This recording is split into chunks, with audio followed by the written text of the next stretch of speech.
The U.S. Federal Aviation Administration has imposed an indefinite no-fly zone over an area in Arkansas recently affected by an oil spill. It sparked concern that the ExxonMobil oil company may be trying to keep the TV cameras away from the scene. RT's Marina Portnaya has more for us now, live in the States.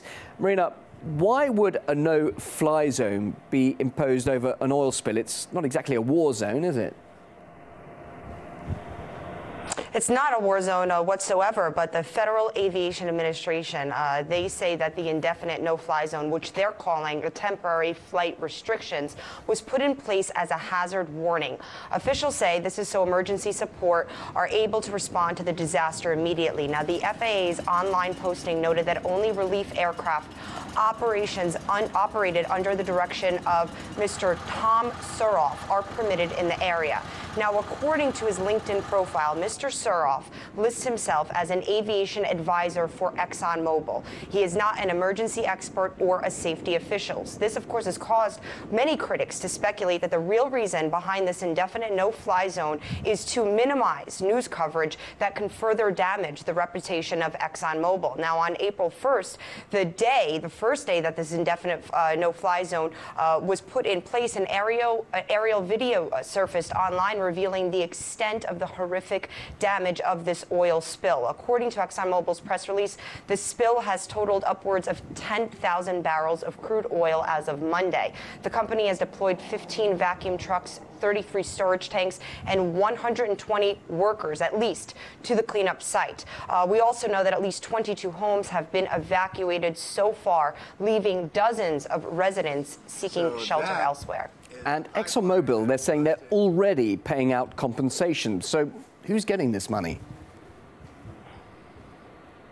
Well, that's what ExxonMobil says, but RT recently spoke with a Mayflower resident, Chris Harrell. Now, Mr. Harrell told us that he has not received any indication of any kind of compensation or settlement offers from ExxonMobil. Mr. Harrell said that on Sunday, when he went home briefly for Easter here in the States, he received a letter on his front door from ExxonMobil that apologized, quote, apologized for the inconvenience. Mr. Harrell said that those that have been evacuated are being provided the hotel rooms paid for by ExxonMobil. But at a community meeting that took place over the weekend with some Exxon officials, Mr. Harrell says that very few answers were given, and all those in attendance were very frustrated, very angry. ExxonMobil has not indicated how long cleanup will take. Mr. Harrell told RT that the major concern for many people in the neighborhood is the longer-term impact from the spill, both environmentally and financially. What will this circumstance do to property values in that area?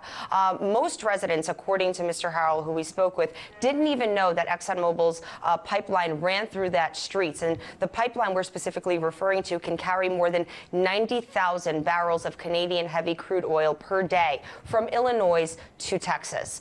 So that is something that most residents in the community were not even aware of, that pipeline was going through their neighborhood.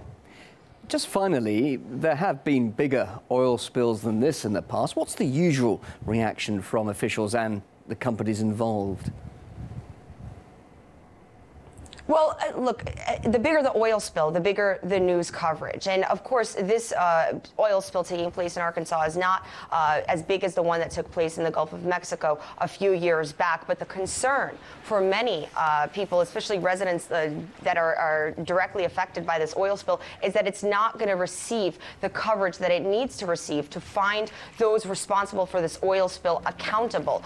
This is still a very disastrous oil spill that's going to harm the community, harm the environment, harm, as Mr. Harrell told RT, property values. And if the media is not given access to cover this oil spill, to cover the extent and the damage and the circumstances of it, then there may be less accountability. That is the major concern. And at the end of the day, those that are affected by this, and I think citizens all throughout the United States, want to know why it took place, what could have prevented it, and if someone's responsible for this, they should be held accountable.